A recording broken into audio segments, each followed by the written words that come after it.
오늘 하나님 먼저 말씀 받겠습니다. 이 복된 시간에 우리에게 주시는 하나님의 말씀은 에스겔 22장 20절에서 22절까지의 말씀입니다.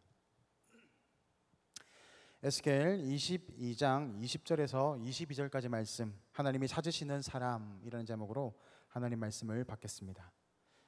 에스겔 22장 20절에서 22절까지 말씀을 세 절밖에 안 되니까요, 우리 다 같이 읽도록 하겠습니다. 시작. 사람이 은이나 놋이나 쇠나 납이나 주석이나 모아서 풀무불 속에 넣고 불을 불어 녹이는 것 같이 내가 노염과 분으로 너희를 모아 거기에 두고 녹이리라. 내가 너희를 모으고 내 분노의 불을 너희에게 불면 너희가 그 가운데서 녹되 은이 풀무불 가운데서 녹는 것 같이 너희가 그 가운데에서 녹으리니 나 여호와가 분노를 너희 위에 쏟은 줄을 너희가 알리라. 아멘. 오늘 우리 예배 후에 우리가 미래 세대로 모입니다. 동북에는 여러분을 참 사랑하는 것 같아요. 미래 세대는 보통 청년들이 포함되지 않습니다. 그렇지만 동북교회는 여러분을 이 동북교회예요, 조국교회의 미래로 봅니다. 그래서 우리가 어린 또 우리 영아부부터 우리 같이 설 텐데 하나님께서 우리에게 주시는 그 미래 비전을 이 시간도 받고 또 돌아가는 시간 되기를 축복합니다. 우리 계속해서 에스겔서에 대해서 이야기를 나누고 있습니다. 오늘 참 이야기가 무겁고 복잡합니다. 제가 오늘 이 무거운 얘기를 어떻게 다 해야 되나, 그런데 오늘 우리 주의자매 기도하는데 너무 은혜를 많이 받았어요. 그래서 성령님이 빨리 맞춰라. 그래서 제가 한번 최대한 노력을 해보도록 하겠습니다. 제 의지를 가지고 한번 해보도록 하겠습니다. 사실 하나님이 우리 너무너무 사랑하시잖아요. 그런데 선지서를 보면 우리 계속해서 심판이 나옵니다. 오늘도 마찬가지입니다. 오늘 본문에서도 보게 되면 하나님이 이스라엘 백성들에게 심판을 계속해서 선포하고 계시거든요. 그 오늘 19절 말씀을 보면 이렇게 기록되어 있어요. 너희가 다 찌꺼기가 되었은즉 이라고 되어 있습니다.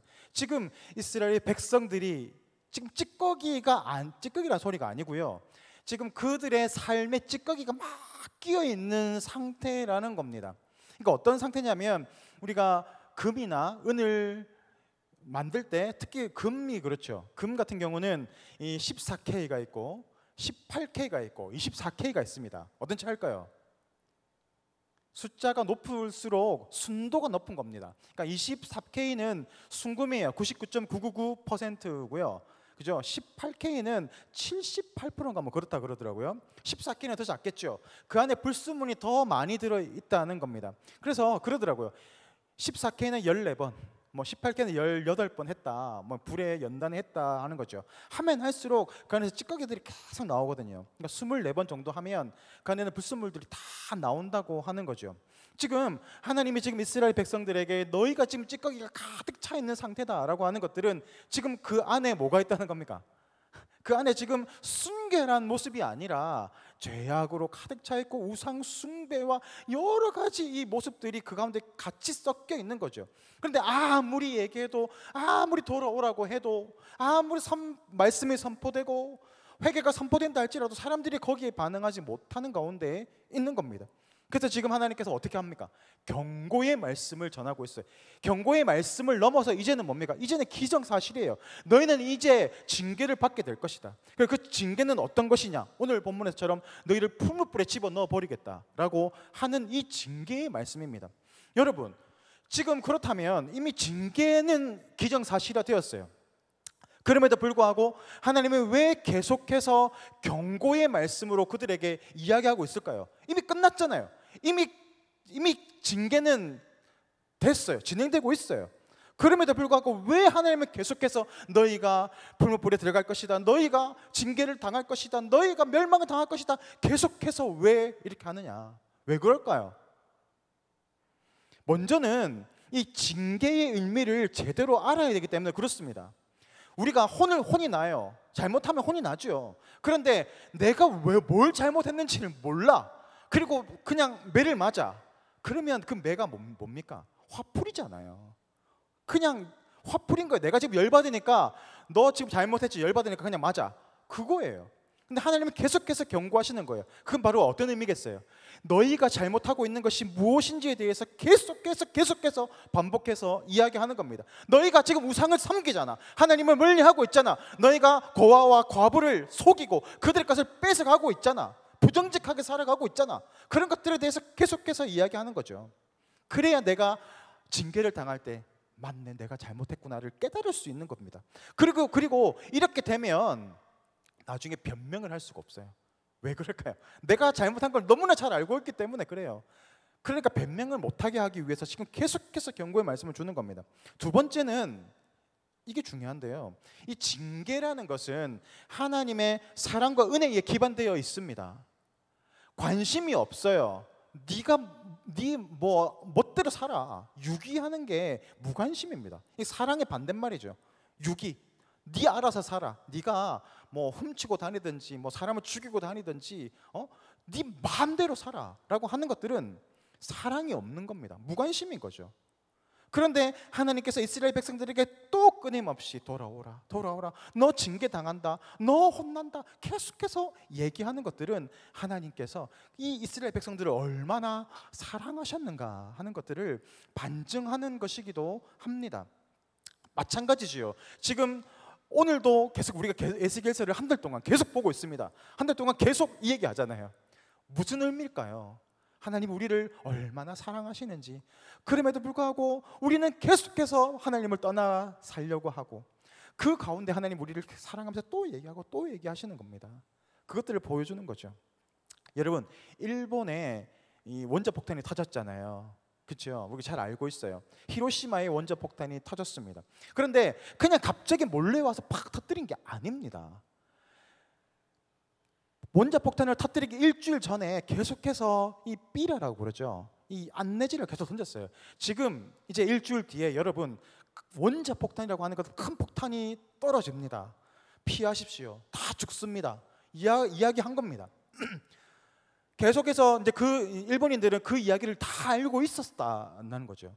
그리고 그것만으로도 부족한 거예요. 그래서 기록을 보니까 일주일 전부터 계속해서 재래식 폭탄을 계속해서 떨어뜨렸다는 겁니다.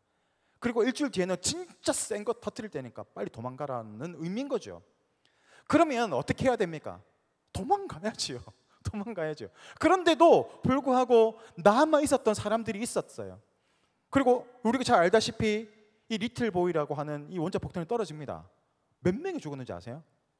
7만 명이 죽습니다. 그 자리에서 흔적도 없이 사라지게 되는 겁니다. 근데 여기가 끝이 아니에요. 제가 일본에 선교 때문에 갔다가 근처에 나가사키 근처에 있었어요. 그 나가사키를 가면 이 뭐가 유명합니까, 여러분? 뭐 여러 가지 유명한 게 있겠지만 제가 아는 거는 나가사키 우동밖에 모르거든요. 나가사키 우동 먹으려고 갔었어요. 근데 그 유명한 우동집 옆에 박물관이 있더라고요. 그래서 우리 이제 같이 이제 거기에 들어간 적이 있어요. 갔더니 나가사키에도 원자폭탄이 떨어진 거예요. 근데 보니까 이틀 뒤에 떨어집니다. 히로시마하고 나가사키에는 이틀 간격으로 원자폭탄이 떨어지게 된 거죠. 근데 나가사키에도 마찬가지였어요. 원자폭탄이 떨어집니다. 그리고 계속해서 이제 비라를 뿌린 겁니다. 경고한 거죠. 그리고 재래식 폭탄도 계속해서 던졌어요. 그럼 사람들이 어떻게 해야 됩니까? 지금 경고도 들었어. 그리고 들은 게 있잖아. 히로시마에 어마어마한 폭탄이 터져서 7만 어마어마한 사람들이 죽었다 하더라. 들었어요. 그러면 어떻게 해야 됩니까? 여러분 같으면 도망가야죠. 그런데 몇 명이 죽었을까요? 사망자를 보니까 4만 명이에요. 히로시마에 7만 명, 나가사키에 4만 명이라는 사람이 죽었습니다. 이해가 안 가는 거죠. 지금 분명히 경고가 있었고 히로시마에는 폭탄이 떨어졌다는 것들을 들었을 거 아니에요. 그럼에도 불구하고 4만 명이라는 사람들이 그 자리를 버티고 있었다는 겁니다. 우리에게 그런 일들이 일어나겠어? 나에게 그런 일이 일어나겠어? 나는 괜찮겠지 라고 생각했던 사람들이 4만 명이나 있었다라는 겁니다. 지혜로운 사람은 어떤 사람입니까? 징계의 소리를 들을 줄 압니다.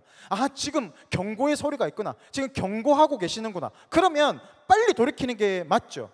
저희도 아이들을 키워보면 어릴 때 이제 부모님들이 어떻게 합니까? 너 혼나? 너가 혼난다? 계속 몇 번 얘기해요. 그러다가 나중에는 목소리가 큽니다. 너 혼난다! 막 하는 거예요. 이제 거의 이제 막바지 찬 거죠. 그러면 빨리 돌이키면 되잖아요. 그런데 어떤 애는 안 돌이켜. 끝까지 고집을 피우는 애가 있어요. 우리 막내가 그럴 거예요. 우리 첫 번째 둘째는 나름 좀 지혜로웠어. 아빠가 지금 화났구나. 그러면 쓱 자리를 피해요. 그러면 그래 네가 알아들었구나. 혼낼 필요가 없죠. 근데 우리 막내는 고집이 셌어.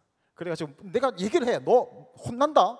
근데 해도 안 해. 계속 개겨. 그럼 어떻게 합니까? 너 저 그거 가지고 매가 좋아. 좀 맞는 거예요. 지혜로운 사람들은 분위기 파악을 하는 거 눈치가 있어야 되는 거예요. 지금 아빠가 열받았구나. 조심해야 되겠다라고 하는 거예요. 여러분 정치가들 보세요. 지금 사법 이게 법관들이나 보면 이 나라의 관료들이 있어요. 그 사람들이 되기까지 얼마나 공부를 많이 했겠어요. 사법고시도 어렵지만 행정고시도 만만치 않게 어렵습니다. 정말 붙기 힘들어요. 그렇게 열심히 공부해서 사법고시에 붙고 행정고시에 붙던 사람들이 지금 정부의 고위 관료들이 되어 있는 겁니다. 그런데 그 사람들이 종종 비리에 엮일 때가 있어요. 똑똑하잖아요. 그런데 지혜롭지 못한 거죠. 여러분 제가 얘기를 들어보니까 이 관료들이 갑자기 압수수색에 들어오고 그러지 않는데, 압수수색에 들어오거나 지금 감찰이 시작된다고 하면 그 전에 미리 공지를 준답니다. 조만간 감찰 들어갑니다. 조만간 조사 들어갑니다. 몸살이세요 라는 경고를 준다는 거죠. 그런데도 걸리는 사람들이 있어요. 이게 어떤 사람들입니까? 미련한 사람들인 거예요. 지금 계속해서 경고의 메시지가 들어갔어. 그럼에도 불구하고 거기에 반응하지 못하고 계속해서 자신의 죄악된 욕구를 쫓아 살아가는 겁니다. 여러분 100km로 달리던 차가 딱 브레이크를 밟으면 얼마나 갈까요? 20-30m 갑니다. 바로 팍 멈춰지는 게 아니에요.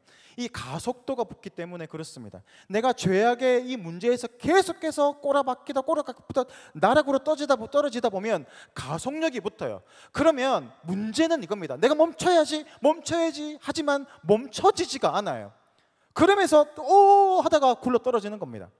지금 이스라엘 백성들이 그런 거예요. 이미 징계가 있을 것이다 경고들이 계속해서 선포되었음에도 불구하고 그들이 멈춰야지 하면서도 멈춰지지 않는 모습으로 나아가고 있었던 겁니다. 지금 그들의 죄악이 얼마나 심했는지를 보여주고 있는 겁니다.